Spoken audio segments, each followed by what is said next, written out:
പക്ഷേ ലോകം എന്ന് പറയുന്നത് പരസ്പരം ഐക്യത്തോടും സഹകരണത്തോടും ജാതിമത ഭേദമെന്യേ ഐക്യത്തോടുകൂടി ജീവിക്കേണ്ട ഒരു എത്ര നല്ല വാക്കുകൾ നമുക്കുണ്ട് അല്ലേ?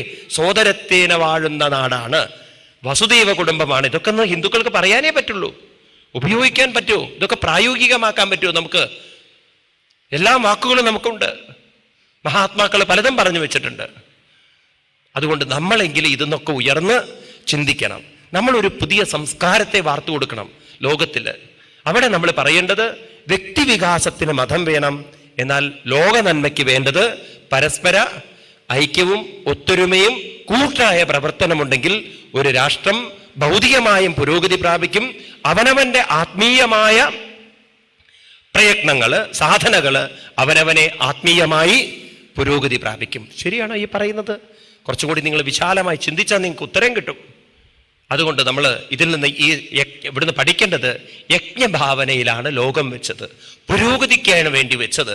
പക്ഷെ മനുഷ്യൻ ആ പുരോഗതിയെ തടസ്സപ്പെടുത്താൻ കാരണം അതിൽ കൊടുക്കുന്നതിന് പകരം കൊടുക്കുന്നതിനേക്കാൾ കൂടുതൽ എടുത്തു വെക്കാൻ തുടങ്ങി. അതോടുകൂടി അവന്റെ സ്വഭാവം മാറി. അതുകൊണ്ട് ഇനി എന്ത് വേണം? ഭഗവാൻ അതിന് പോംവഴി പറഞ്ഞു തരികയാണ്. അടുത്ത ശ്ലോകം അതിഗംഭീരമാണ്. ദേവാൻ ഭാവയതാനേന തേ ദേവാ ഭാവയന്തു വാം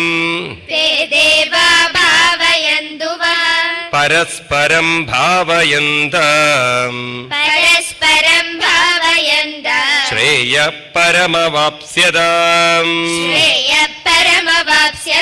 ദേവാൻ ഭാവയതാനേന തേ ദേവാ ഭാവയന്തു വാം പരസ്പരം ഭാവയന്തം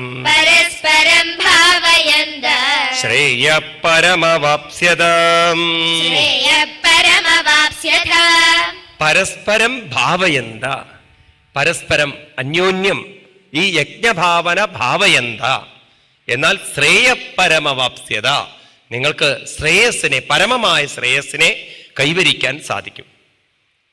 നമ്മൾ വളരെ മിടുക്കന്മാരാണ്. നമ്മൾ എന്ത് ചെയ്തു അറിയോ? ഈ ശ്ലോകത്തിനൊരു മാറ്റം വരുത്തി. പരസ്പരം ഭാവയന്ത എന്ന് പറയുന്നതിന് പകരം പരസ്പരം പാരയന്താന്നാക്കി. അങ്ങോട്ടും ഇങ്ങോട്ടും പാര വയ്ക്കുക തന്നെ. ഒരാളുടെ നന്മയിൽ വേറൊരാൾക്ക് അസൂയ, വിദ്വേഷം, എന്നാലും വിട്ടുകൊടുക്കില്ല. കുറ്റവും കുറവും പറഞ്ഞ് ഒരാളെ നന്നാവാൻ സമ്മതിക്കില്ല. അയാൾ എങ്ങാനും നന്നാവാൻ ശ്രമിച്ചു കഴിഞ്ഞാൽ തന്നെ വിമർശിച്ച് അയാളെ കുഴപ്പത്തിലാക്കും. ഇങ്ങനെ എവിടുന്നാവോ ഒരു ക്രിക്കറ്റ് ബുദ്ധി